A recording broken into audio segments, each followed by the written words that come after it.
So what a boxer does is they teach themselves how to flinch forward, how to use this thing that's going on in your brain, so that you can, rather than be what is described as, to draw back or shrink from what's dangerous or difficult or unpleasant, or to shrink back when you get hit and you're in pain, but rather to learn how to be ready for it and take those things on, because that is kind of what it takes to move forward.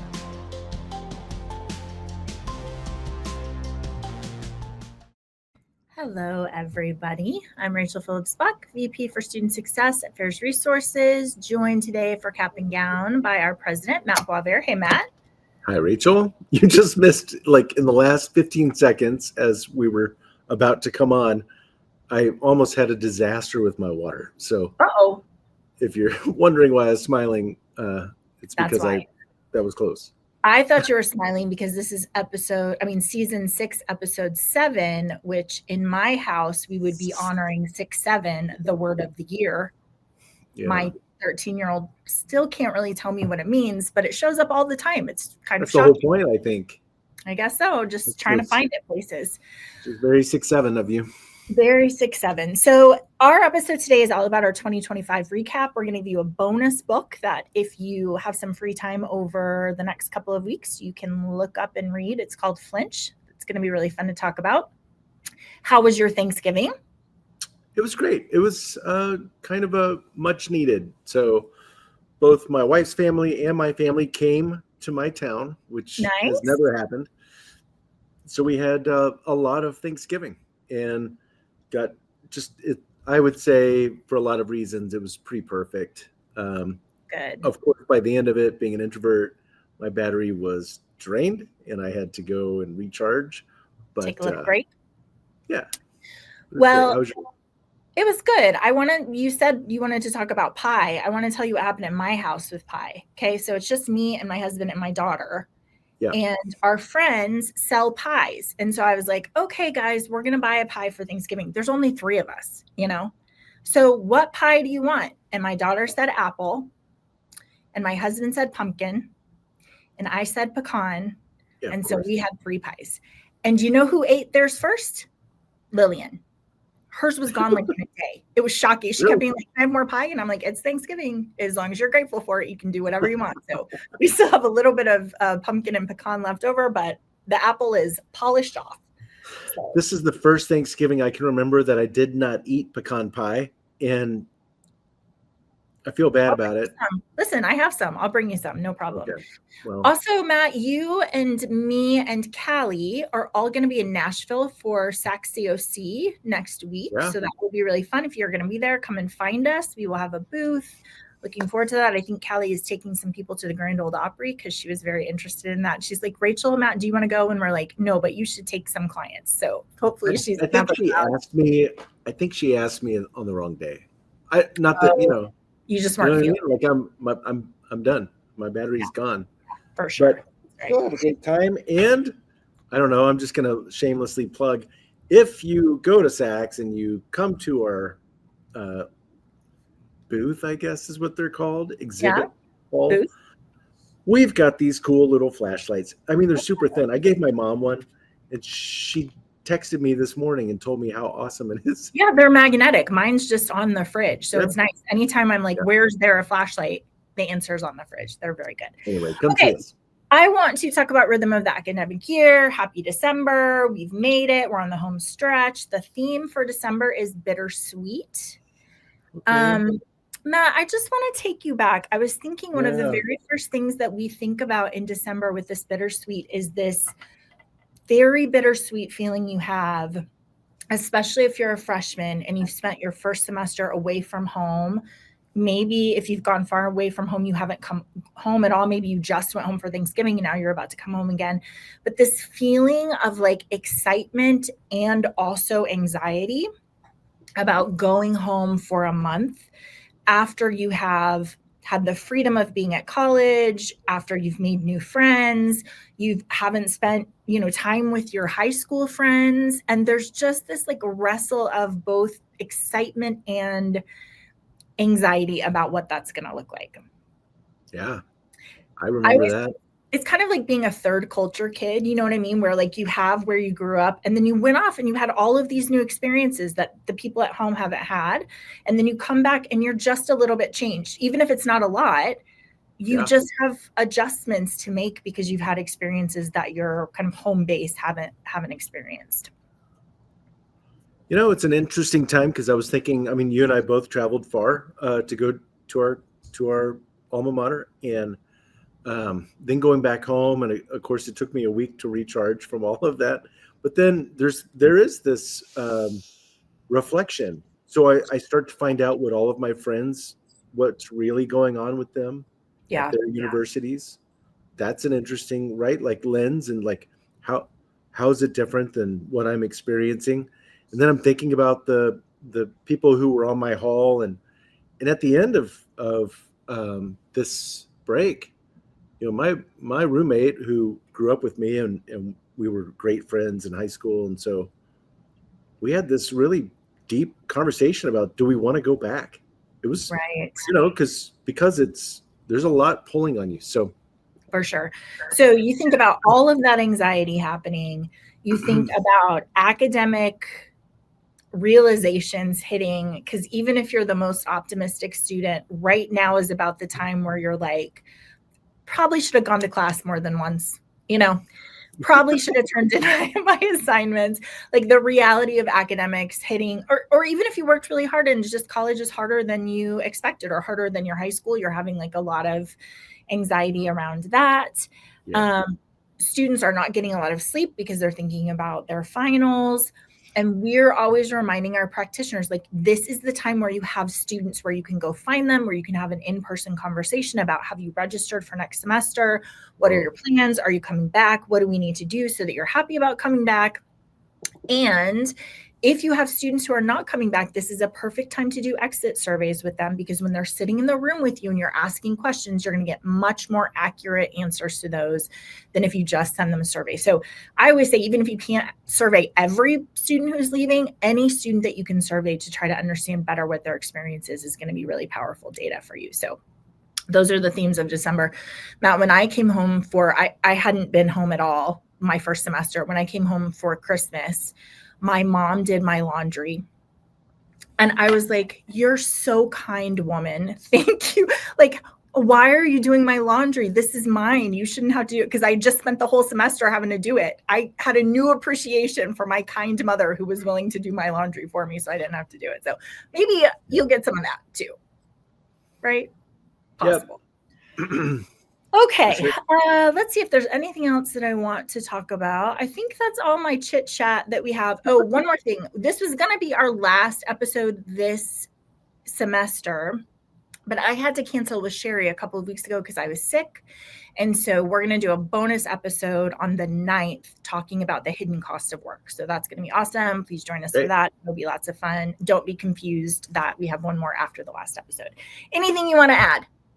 No, that's great. Let's get into the State of the Union. Oh, so you're not allowed to say it. Let's talk about the State of the Union.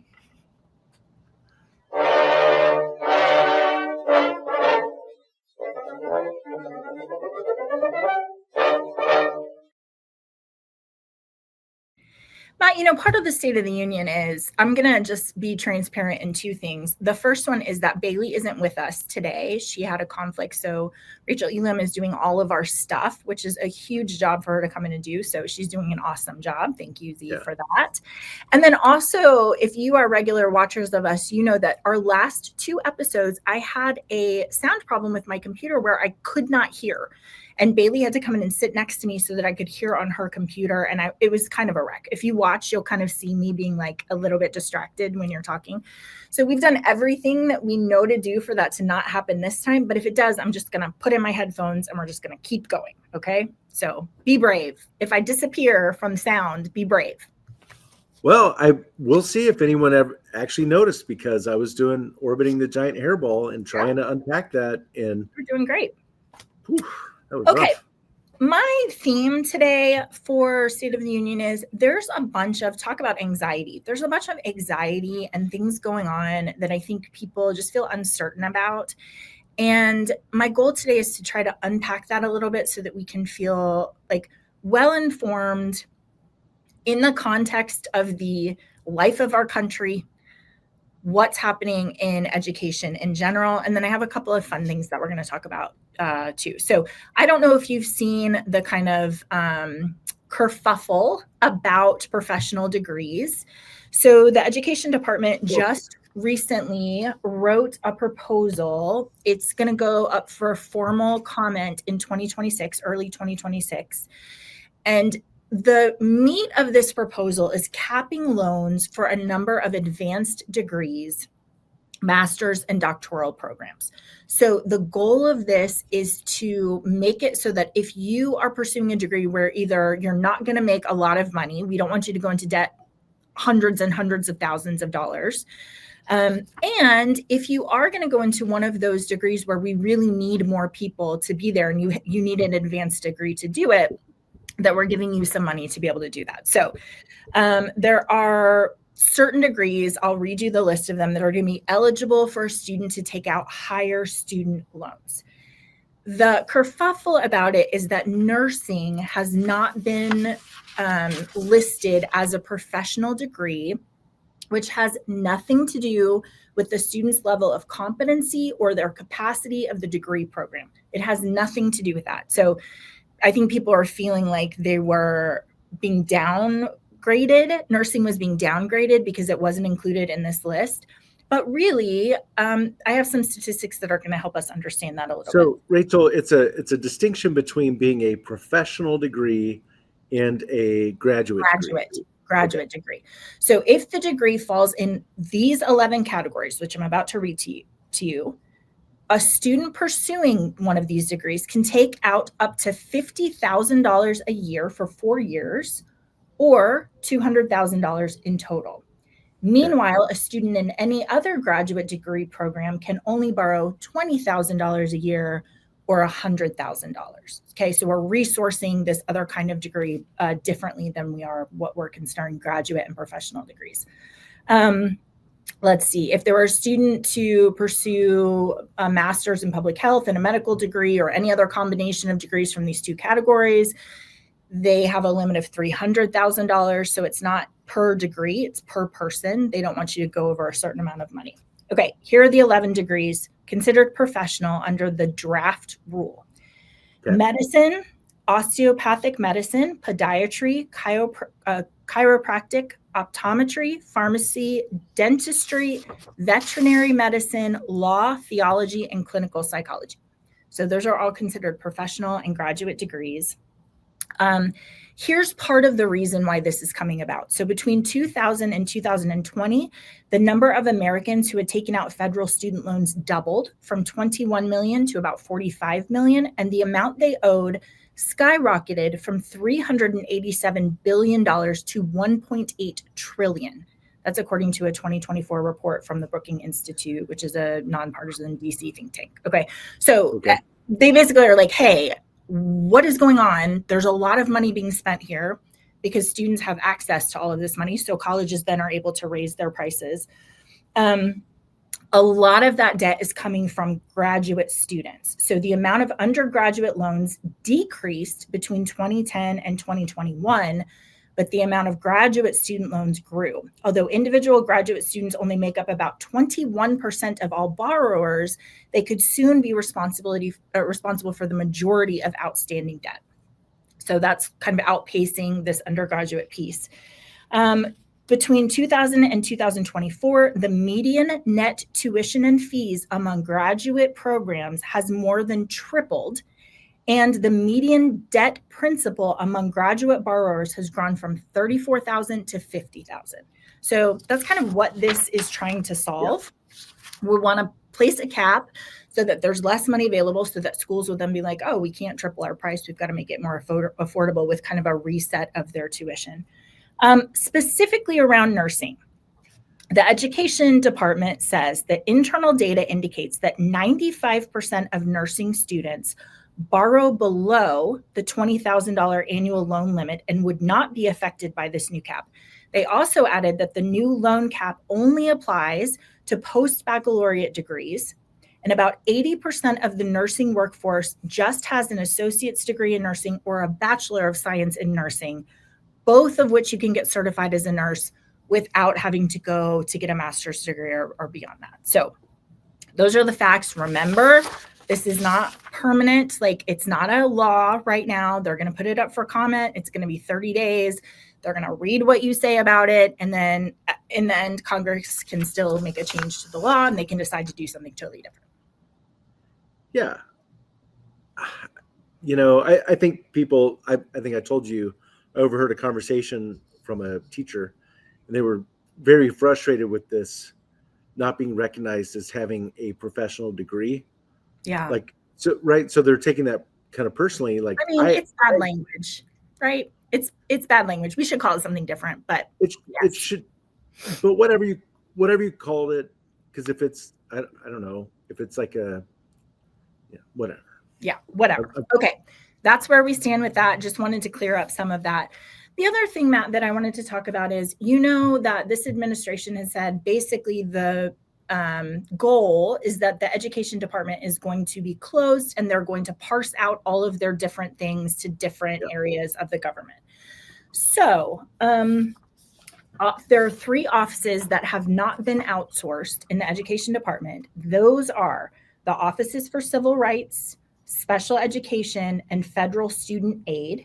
Those 3 offices oversee some of the department's most direct services to taxpayers, including Pell Grants, federal student loans, discrimination complaints, and individualized education programs for students with disabilities. So those 3 are going to stay right now in the education department. There's not going to be a lot of changes there, although, like I said, the goal eventually of this administration is to shut that down. So really, a lot of the higher education policy analysts are saying not much is changing. Congress still is going to decide how much money is available and what it should go towards. The Department of Education is still going to receive funding. They're going to post grant applications. They're going to set guidelines for competitions for those grants. The big thing is that the money is now not going to go directly from the education department to the institutions. It's going to be funneled through these other departments that now are in charge of where they are. I want to read you a list. The Office of Elementary and Secondary Education is moving to the U.S. Department of Labor. So it's not going away. It's just moving from the Department of Education. The oversight is moving. The Office of Post-Secondary Education, institution-based grants is going to the Labor Department. Indian Education Programs is going to the U.S. Department of Interior. On-campus child care support for parents enrolled in college to the U.S. Is going to the U.S. Department of Health and Human Services. Foreign medical accreditation to HHS, and then the International Education and Foreign Language Studies programs is going to the U.S. Department of State. The one that I want to camp on for just a minute is that the Department of Labor, which their job is the welfare of wage earners and advancing opportunities for profitable employment. That is their stated mission. So the idea is that creating workers of tomorrow is best housed in a department which thinks about workers of tomorrow day and night. Like, that is their vision for what they're supposed to be doing. So it's interesting, right? We see this connection between jobs and higher education and liberal arts. And it's an interesting thread that's kind of going through here, but I think people are feeling very anxious about it as well. One more thing that I want to tell you about that before you tell me what you think about it. Okay. Is there's a great article inside Higher Ed. It's called Trump Isn't the First President to Try to Break Up ED. But what it does is it talks about the evolution of the education department. It's 200 years old. It has had these ups and downs and name changes and funding and cutting funding and moving around. And like, this article is, I think, like 8 pages long, and it just goes through from, what did I tell you, 1867 up until now, the ebb and flow of what the education department has been. So if you are interested, I always think it's really helpful to have the context of, you know, got a long time with the education department. It comes and goes and moves and changes. And that context, longevity wise, I think is really, really helpful. So I think that article is worth the read. Anything you want to say about that? Well, it's always good. I would just say it's always good for us to wrestle, and I actually think it ties into our conversation today. It's always good to wrestle with, institutional issues or things that are like, why is this concrete right now? Does it have to be concrete? Are we happy with the results that we're seeing? I'll just tell you, Rachel, I'm not happy when I look at school systems like in Baltimore, and I read that, something like almost every school in Baltimore, students are failing in math. They're not proficient in math. And I was looking at 26% of students in Baltimore are proficient in math. And so thinking about, like, are we happy with that? If we understand, we talk about STEM, we talk about how important these things are, talk about how will our country be competitive with countries like India or China that are really knocking it out when it comes to some really important things like math. And so I think the status quo is not good enough, right? I think everybody it's okay to assess it, and moving things around is different than eliminating, right? So when I'm like, is it better to have these things connected to the Department of Labor? I don't know. When was the last time we tried that? And what perspective could we gain from what the Labor Department has to say? So yeah, for sure. Well, very relevant is this article out of the San Diego Union Tribune, which says that UC San Diego this fall, 665 of their incoming freshmen, which is 8.5% of their total incoming freshman class, were placed in Math 2, a remedial course meant for students who aren't prepared yet for a foundational course in pre-calculus. 5 years ago, 32 students, not 32%, 32 students, 0.5% were placed in that class. Yeah. So in some cases, students couldn't answer simple addition questions. In some cases, they couldn't round the number 374,518 to the nearest 100. This coincides, so these are the students that had this experience during COVID. Its effects on education, the elimination of standardized testing, grade inflation, the expansion of admissions, which we'll talk about in just a minute, for schools who are worried about our, what do we call it, cliff? Enrollment cliff. This school, UC San Diego, says admitting large numbers of students who are profoundly underprepared risks harming the very students we hope to support, setting them up for failure. When our resources are more constrained, we cannot take on more remedial education than we can responsibly and effectively deliver, which I love, Matt. You and I say that to schools all the time. What is your capacity to serve? Yeah. You do no one any favors to stretch that capacity where you can't serve anybody effectively because you have such a big population there, right? More concerning, of these students, so enrollment rose by about 16,000 students at this school. Right now it's at 45,000. And the majority of the students at this school are studying majoring in fields that involve science, technology, math, and medicine. So that's another element to this piece, right? It's not like they're coming in and they're going to be like poets, for example, where maybe you don't have to be so good at math. Like, they're pursuing degrees where math is really foundational. And so, this school, it says, has spent billions on dorms and labs and classrooms in order to increase their enrollment. And yet, this unprecedented demand for admission, they don't have the capacity to serve these students who are underprepared in math academically. So I don't know. It's like, again, if we just look at this whole upstream, if we're looking at this upstream, and so here you have UCSD, and they're opening enrollment, and this is now a challenge. And so we have to find teachers who can teach remedial math. I looked it up, and in California, in the San Diego Unified School District, 43% of students in the school district, that's 95,000 students, 43% of them are proficient in math according to their 2025 CAA-SPP, which is how well are our students doing on these subjects. So 43% of all of San Diego Unified School District are proficient in math. And so we can't be happy with that. And the solution isn't to just admit them and let them have majors in a, get a degree when they can't be an engineer or a scientist or a doctor. Like, that's not the solution. We have to or go they back. Can. We just have to figure out how to level them up. I mean, that's the problem, right? Is that we have two choices. We either level them up or we just say, like, yeah, there's nothing to be done about it. So it's a huge problem, and it's not just UCSDs.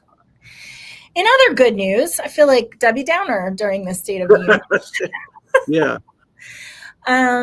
There's an article coming out of the Hechinger report, which I really love. They do really great, deep analytics in higher education. They have an article about as the number of applicants decline, college admissions gets kinder and gentler, which is an interesting way to put what I'm about to tell you. So, getting into college is getting easier. Admissions offices are trying to lure more applicants from a declining pool of 18-year-olds. They're creating one-click applications. They're waiving application fees. They're offering admissions to high school seniors who haven't even applied, and they're recruiting students after the traditional May 1st cutoff. So you have Harvard and Caltech, right, who admit 1 out of 33 students, but that is not the norm. Most colleges overall now accept about 6 out of 10 students who apply. That is up from 5 out of 10 a decade ago. So it's getting a little bit easier for you to get into college. Some of the things that people are doing, for example, is like, if you come visit our campus, we'll give you an extra $1,000 per semester towards your tuition, because schools know if you come to visit, you're more likely to attend. Cal State is the largest system to deploy so-called direct admission, which is you're automatically accepted if you earn at least a C in this list of required high school courses. There are public universities or systems in many states that offer this idea of direct admissions. One-click college admit, which is Illinois' program. High school students can have their transcripts provided instantly to 10 of the state's 12 four-year public universities and all of its community colleges, and get back a guaranteed offer of admission to at least one, depending on what their grades are. More than 210 private colleges have arranged through the Common App to extend offers of direct admission for the coming academic year to students who filled out the Common App but have not applied to their institution. So that's almost twice as many as last year. The Common App says 119 institutions in 35 states have made more than 733,000 unsolicited offers. One more piece of information for you. 2,000 schools continue to make submitting the results of the ACT and SAT scores optional. And the median high school student gets more than 100 letters and emails from colleges and universities each month. Holy moly. So, it's competitive out there. Yeah. So I put all of those articles together because I think that's a system, right? We can see a lot of systemic things that need to be fixed. We have a declining population. We have a population that has high academic need. We have colleges who are like, you can get in no matter what, which then contributes to what the make of your class is. It's just, there's a lot of stuff going on. There's a lot of moving pieces to this. And Matt, I will tell you, I think when we talk to schools, we hear this all the time. Like, they don't have the data behind it, but they're like, we are having students who are underprepared academically. We're concerned about our budget numbers. I think schools are really experiencing the realities of all of the things that we're talking about, right? And I'm just, I'm trying not to be too Ron Swanson here, but does it matter if it's under the Department of Education or the Department of Labor, if that's what's going on? It's a big problem either way, right? Right. Okay, let me talk to you about something else crazy, but this is not as depressing crazy. Okay. Inside Higher Ed has an article about students who have 4+ majors. What are we doing? Four majors, not Yep, 4 years to 4 complete plus. their major. No. Four majors. 4, 5, 6, 7 majors. I'm not making that up. 7. 7 is the highest in this article. I know that I exaggerate sometimes, but 7. Okay. Sometimes. So what is happening? There's an example here of a student who came in. She had all of her like CLEP testing and her AP credits and all of that stuff. And so she came in and she wanted a typical 4-year college experience. And her advisor was like, you have like 2 semesters. So you can graduate early or you can just add majors. And she's like, well, I want a 4-year experience. So I'm just going to add majors. So she was majoring in finance and business analytics. Then she had more time. She was still having trouble filling her schedule. So she added entrepreneurship and emerging enterprises. Then she added economics. So 5 majors for her because she was like, I want to be here and be part of this experience, but I need to keep taking classes. Okay. So students are saying the reason they're doing this is because employers like it. And employers are like, no, we don't. It's not for the employer. Can you help me understand why you put these things together? Matt, I was telling you when I was an advisor, I would say you can be an interdisciplinary degree as long as you can explain why you have included each of these things in your major, right? This prepares me to do this, and then I'm supplementing with this. But if you just have kind of willy-nilly majors, you have to be able to articulate how that's going to make you a better worker. Okay. One more thing about this. There's a student who is taking 27 credit hours per semester over ASU's maximum of 18 credits. They had to require special permission. Arizona State. Yeah, they were going to the gym, they were going to breakfast, and then they were going to 9 straight hours of classes starting at 9 o'clock. 9 hours of classes every day. Which, am I making it up, or is it 1 hour of class to 3 hours of studying? So I don't know how that's possible. No one does that, Rachel. Also, there's a student in here who is at the University of Oklahoma. He has taken 50 credits every semester for the past several years, a record he is hoping to get recognized by the Guinness Book of World Records. How can you take 50 hours? Yeah. I don't know. I mean, doesn't block tuition stop after a certain number? So I don't know either. Go ahead.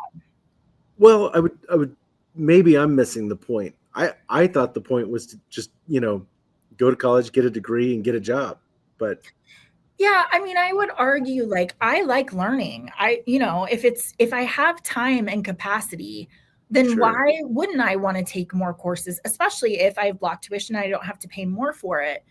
I think there comes a place like in this article, faculty at Amherst was like, no, you can only have 2 majors. Arizona State was like, we don't dictate what students can do. We aim to be student-centric in our decision making. That means we do not have a blanket policy or recommendations for students with regards to the number of majors they pursue. And I would argue that is not student-centric. I would argue if you are caring for your student, you don't let them take 50 hours a semester. So it cannot be the norm. Like, this cannot be the future. We cannot have, because it really, what I would say is it waters down the candidates. Like, if everyone has 4 degrees, like what do you actually know? Yeah. Have you actually learned? If you're taking this many courses, I just don't know how much you're actually learning. And but that's my curmudgeon side. And on my optimistic side, I would say we should track the progress of these students who are identified. Yeah, the guy who wants to complete 50 hours, let's find out, how it goes. All I know is that, a lot of people we would look to in America as, economically successful dropped out of college. So it's like, hopefully these guys are, women are learning something and they're able to apply it and change the world. Yeah. That's my positive spin. I think, like many things having to do with students, that an individual story is incredibly important to giving context to what they're doing, right? So you could have a student who's doing 50 hours a semester and it's a terrible idea and that's a mistake. And you could have someone who's doing it and listen to their story and be like, okay, I get it. That's maybe a good idea for you. So The big takeaway for me is that if students have that much capacity after completing one or a double major like accounting and finance, that you provide for them an easy 3+2 master's program. Like for sure. that ought to be the path, not, hey, why don't you go get 2 more undergraduate degrees? If you have that capacity, let's move you on and get your master's and get you going. Yeah, I agree. Okay, the State of the Union is real long today, sorry. But this one I like. I'm ending on a cheerful note, okay? California community colleges developed an intervention around belonging. 6 colleges in the system participated in the study. It's 1,100 students. They did something which is very, very rare in higher education, which is they had 578 students in the belonging program, but they did a control of 582 students, which I have feelings about that, but okay, that's what they did. The belonging intervention is given in the first semester math and English courses. The intervention is this. Students had to analyze survey data from peers at their college, which showed that many others worried about their academic success, experienced loneliness, faced additional challenges to help normalize these anxieties about college. So first they read like, oh, look, this is what people are saying. Then they read testimonials from students about their initial concerns starting college and how they overcame those challenges. Then they wrote reflections of their own transitions to college, and it kind of was couched in the, you're going to offer advice to future students about how to overcome concerns or reassure them that those feelings are normal. So once they've done all of that, the idea is that as you speak out that reality, then you kind of absorb it. Students who participated in the belonging program were more likely to re-enroll for the next term compared to peers in the control group, especially true for students with high financial need or those from racial minorities. In the control group, there was a 14% gap between low and high income students' probability of it re-enrolling. After the intervention, the re-enrollment gap dropped to 6 percentage points. And similarly, low-income students who participated in the intervention had a GPA that was 0.21 points higher than their peers who did not. Black students who participated in the exercise saw an average gain of 0.46 points in their weighted GPA. So very interesting. There's a lot of talk about pushing this to like bridge programs, having faculty share about their struggles in college, which is really helpful for students to be able to hear. But I like that reflection of like, yeah, this is normal. Like you're going to read a whole bunch of stuff from students who say it's normal and that's not weird for you to feel that way. That's right. You're feeling the right things. So to me, Rachel, this is a great bridge into our conversation, not only our wrap up of intentionality, but specifically flinch, because the difference, what they're doing is they're actually highlighting a way that these students can change behavior in a positive way, flinching forward. And so as we talk about flinching forward, this is a great article that really, and so I can kind of accept the control group in this because it's new. We're adding a thing. So it would be like your discovery program. Not everyone volunteered to be a part of it, right? And so if you're a student who has not yet decided on a major and you volunteer to be a part of this, you're in our group. Now, okay. There's a lot of problems with it. Sorry. But at least we have a sense of like, do these things make have a positive impact? Yes, I totally agree. And it seems like pretty low hanging fruit, right? It's not a gigantic program. It's just, we're going to have these students reflect on what they hear. So that is the state of the crazy town State of the Union. State of the Union. I know. Usually when you run long on State of the Union, what I take away from that is you don't really want to talk about the things I don't want to talk about with the we're gonna drag the. I mean, there's a lot going on in the State of the Union. There's a lot going on. Okay.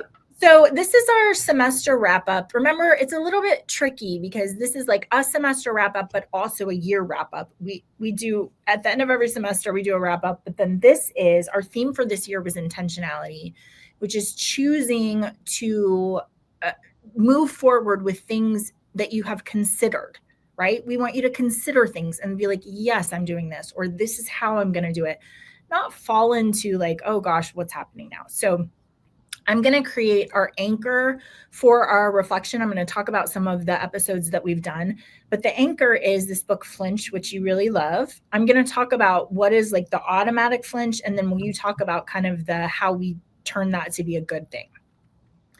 So you guys have heard me talk before about danger brain. This is the reptilian part of your brain, which back in the old days, when a lion was chasing you to eat you, you would flinch, right? You'd be like, oh gosh, the lion's going to eat me. And that was your way of avoiding significant danger. And you didn't have time to be like, hold on a second, is that lion really going to eat me? No, because you're running for your life and you have to get away from danger. Well, we continue to have that thing in modern day society. Our danger brain turns on and we are like, I'm in danger, I'm afraid, I'm anxious, I have to get away from this. And this book says we can actually turn that into something that can be a really powerful tool for us. Uh-oh. It's your turn. Yeah. Oh. Yeah, I mean, so where do you want me to go from that? Julian Smith, great. I read this book. Let me just unpack. I've read this book a long time ago. I don't know. Maybe it came out in 2011. Yeah, 2011. And so it actually came at a really important time as we were starting Ferris, and we were experiencing a lot of challenges. I'm a huge Seth Godin fan, as you know, and this was part of his Domino project. And so you could probably find it if you just Googled Flinch, Julian Smith from the Domino project. But for me, this idea of, so exactly as you described, the original kind of setting up of it is, if you think about a boxer and he steps into the ring, and that boxer has to have really prepared himself for what's about to happen. And so gets in the ring. If in that ring the other boxer goes to swing, throw a punch, and the reaction is a flinch, is a defensive, just a scared flinch, or so bad that there's very little flinch in it, they could really seriously get hurt, right? So what a boxer does is they teach themselves how to flinch forward, how to use this thing that's going on in your brain, so that you can, rather than be what is described as to draw back or shrink from what's dangerous or difficult or unpleasant, or to shrink back when you get hit and you're in pain, but rather to learn how to be ready for it and take those things on, because that is kind of what it takes to move forward. And so there's in the book, there's this part where I'm just going to read this. For anything you want to do, finding out how is easy. Do the research and make it happen, or so any book would have you believe. Yet every day you do all the things. You continue to do them. You continue to smoke. You continue to eat poorly. You continue to stay at a bad job. Every day you do the exact opposite of what you've planned to do, and why. And the steps to achieve any goal are easy to search for, come up with, write down on a napkin, but you're still not doing it. Something's missing in the thing, that big X. The thing that's missing is your flinch. It's that you're not moving forward into it. And so Julian writes, the flinch is your real opponent. Information isn't going to help you fight it. It's behind everything that you're unhappy with. Behind the flinch is pain avoidance. And dealing with pain demands strength you may not think you have. And like I said, in 2012, when I was reading this, I needed it because there's just a, it's hard to move forward when it hurts, right? It's just, Yeah, for it's sure. hard. And so this was a book that really resonated with me. And so how to train yourself, um, to step forward, knowing that it could hurt. Yeah.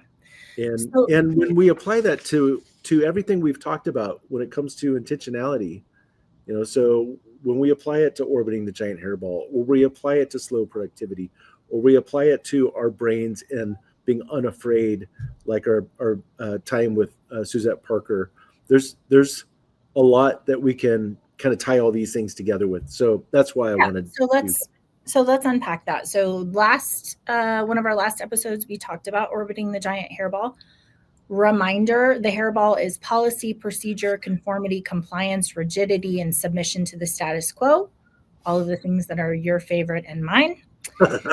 While orbiting is originality, rule breaking, nonconformity, experimentation, and innovation. So, this idea where you Creativity. are close enough to the gravity pull of this institution and you haven't spun off where you're like a crazy woman and nobody knows what you're doing, but you're in this place where you're close enough to be in the gravitational pull.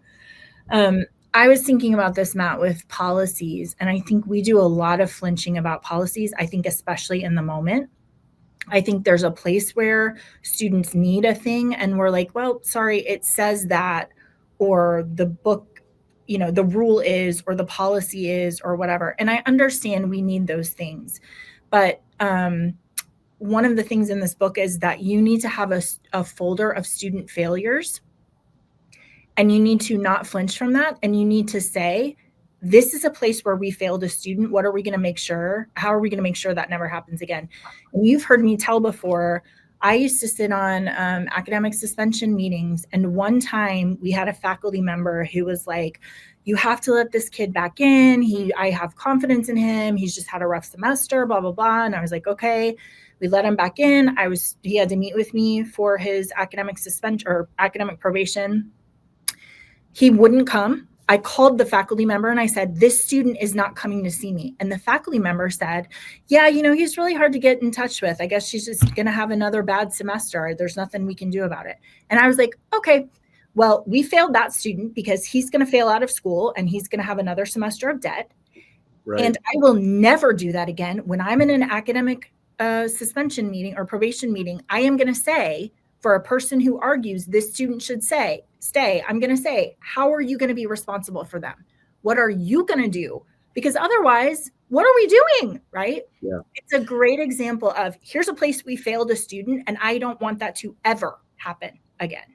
So I think what he did was flinch. He's like, yeah, that's just difficult. And what you're saying is, so what I love in this example is, if you kept a folder of all the times that a student was failed by the institution, by your team or someone else, like, another office, if you had that and you took that to every meeting, I mean, pretty soon, this is where this is where orbiting the hairball is helpful, because you don't want to get too crazy.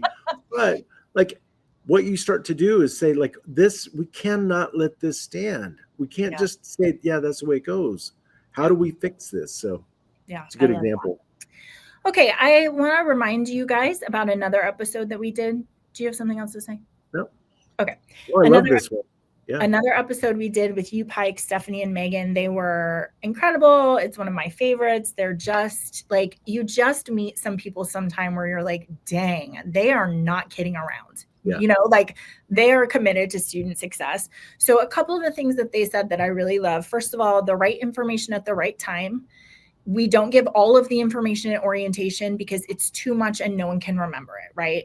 So you have to figure out how you deliver exactly the right information when a student needs it so that they can absorb it because it's relevant to what they're going through right now. And you remember, Matt, they had an intervention where they were like, our students aren't registering for classes. They're not getting their financial aid done. They aren't paying their bills. What are we going to do? We can't get them to come to the office. And they said their advisor the director of the business office and the director of financial aid went to every single one of their like U100 classes with a worksheet, and we're like, we're going to walk through this so that in this moment you can get it done, and then if we have to do something else, you'll know where I am and you can come and see me. But talk about not flinching. Talk about being like, Oh, because you and I have leaning into it. businesses, yeah, where they're like, oh yeah, well, we can't do that, like there's nothing to be done, right? Yeah. Nope, there is something that you can do, and it's painful. Yeah. It's I going to mean, be painful, but yeah, it's worth it. It is worth it. And what they've done is they have changed the culture, right? So, I mean, people aren't surprised. So the first time people are kind of surprised. The second time they do it, people are like, oh, I mean, they're, they mean business, right? yeah. And it is such a good example of upstream thinking, because you are, yes, it's hard, but you are solving a problem that down the line is going to cause more pain and more anxiety and more hardship for your students and for your institution. So I just love that example of being like, we can solve that problem and here's how we're going to do it. So Yeah. it's a good Good. one. That was a great one. Yeah.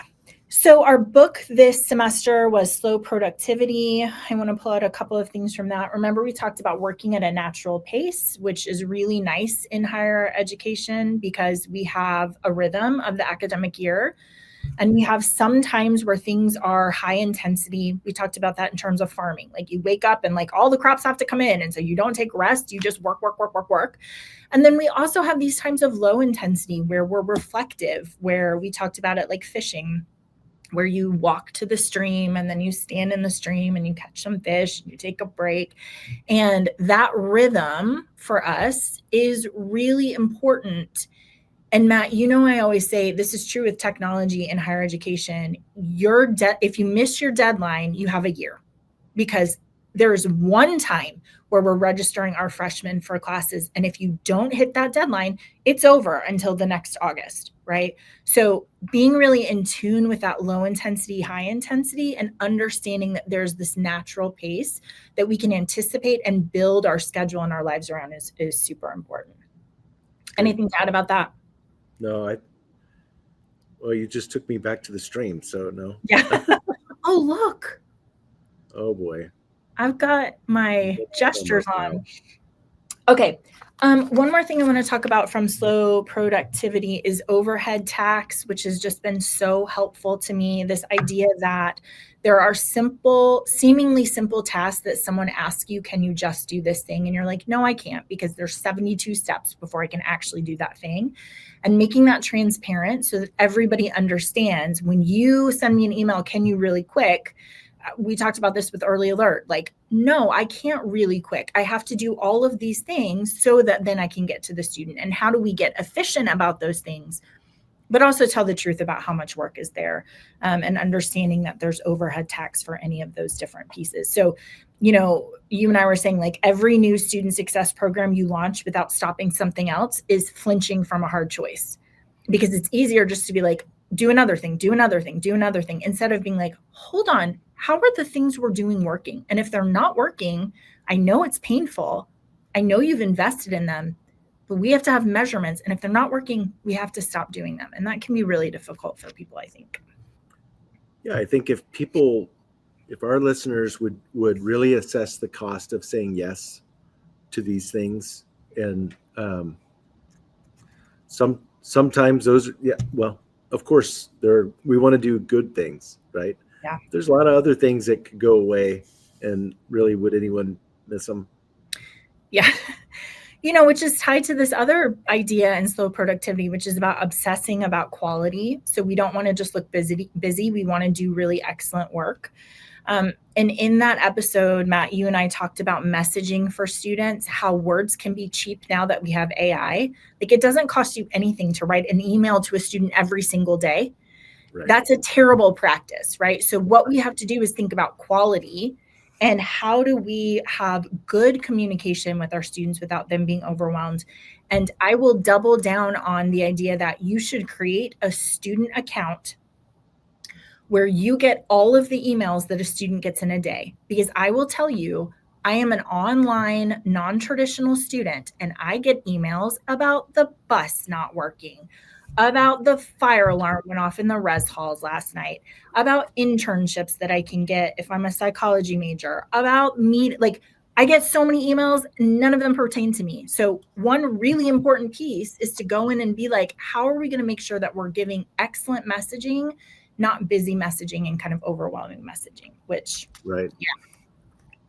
One other thing that came out of there that I just want to remind everybody, and that is doing a red, yellow, green survey on your students mid-semester about how faculty are doing. So faculty in the classroom would say, I want you to rate how I'm doing, give me some gut check feedback, in the third week or midterms, and then we're going to stop and address that. And I'm going to look and see if there's something that I need to improve. So I love that.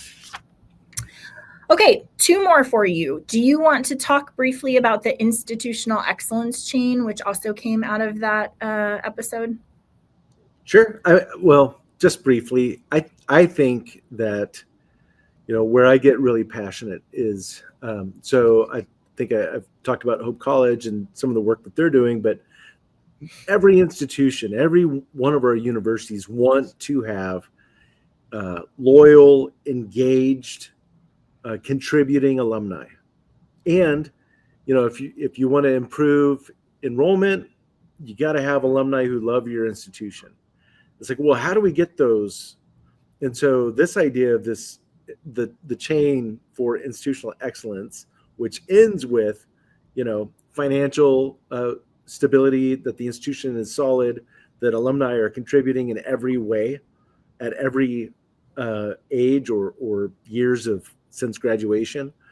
It all starts at the very beginning is internal excellence, that your internals are focused on high quality systems, right? So we want to have the best faculty. We're going to be rigorous in our pursuit for great faculty. We're going to have the systems in place to recognize great faculty and reward them and promote them and move them and support them through so that they're even better in the classroom, right? So this excellence, internal excellence, leads to your faculty and staff so not just faculty, but for your entire community, that your employees then are happy because they have a great system and they're proud of and they're recognized, and all of that leads to very satisfied faculty and staff. And what faculty and staff who are very satisfied lead to is a great experience for your students, and mentoring and the connections and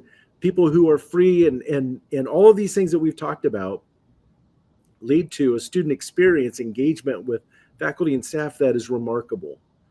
And that experience then leads to this graduating student who you've transformed their life. And so if you want this outcome of highly engaged alumni who are contributing in all of these ways and supporting your students, you have to start at the very beginning, which is your culture and your systems and what are all the pieces, so that we know, we talk about, how we just communicate to our internally and externally. And so we make sure that everything's aligned. And well, you just wrote a whole paper on this, I know. But this idea is, a lot of times people are always looking for this outcome. But again, upstream, the only way you get that outcome is that you have your faculty, your staff, your community who love being there. Right. And if they love being there and they show up to things like, I don't know, for many of our schools that have chapel, do your employees, do your faculty and staff go to chapel? If not, you might want to know why.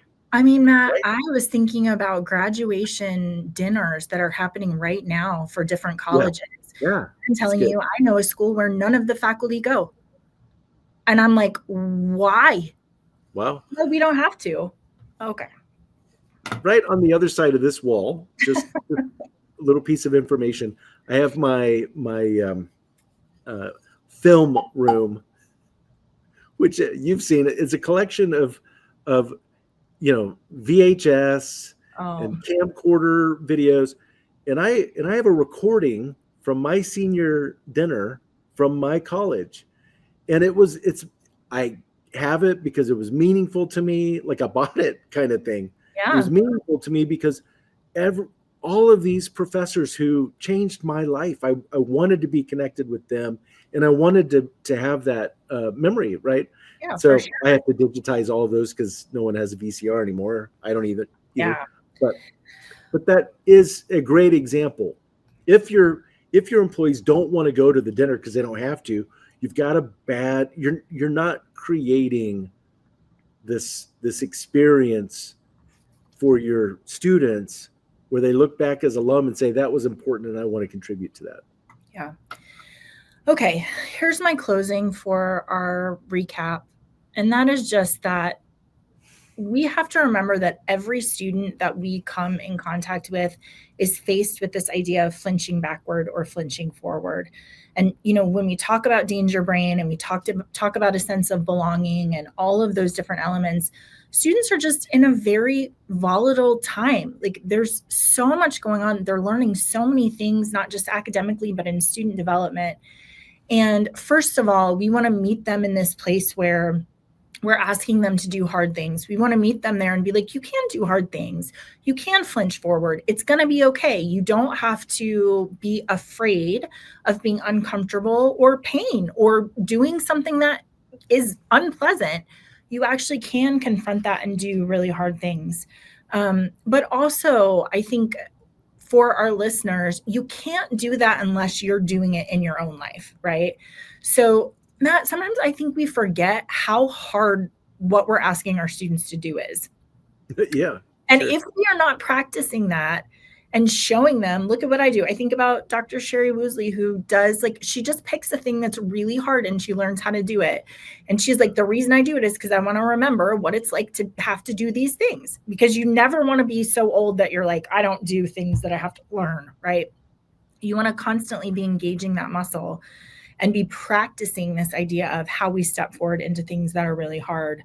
One of the action items coming out of this book is challenge yourself by doing something that hurts or is hard on purpose. Hard exercise, a very cold shower, something that makes your brain scream with how hard it is, and then try to tolerate it. The goal is not to get used to it, it's to learn that you can survive through hard things. And I think putting that into practice is so important, not just as a model for our students, but so that we can show up in our lives in a really intentional way and not be afraid, but do hard things. So, any closing remarks on that? No, I think there's a lot of good examples for that. Something hard, but I think that's a great way to end. To me, the issue is if you look at it and you're just not doing what it takes to move forward, and you're just living in status quo, you'll never be you'll never achieve excellence if that's what you're doing.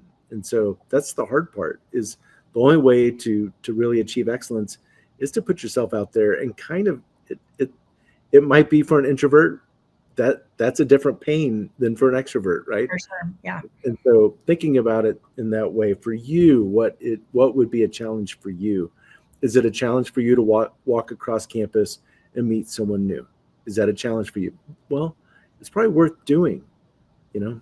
Yeah, So for sure. thanks, All right. Rachel.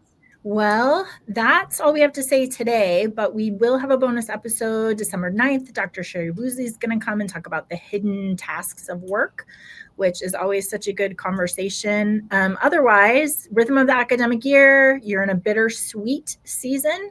So thank you for taking time out to share an hour with us, and we see you and you're doing good work. Thanks. Bye. Thank you. Bye.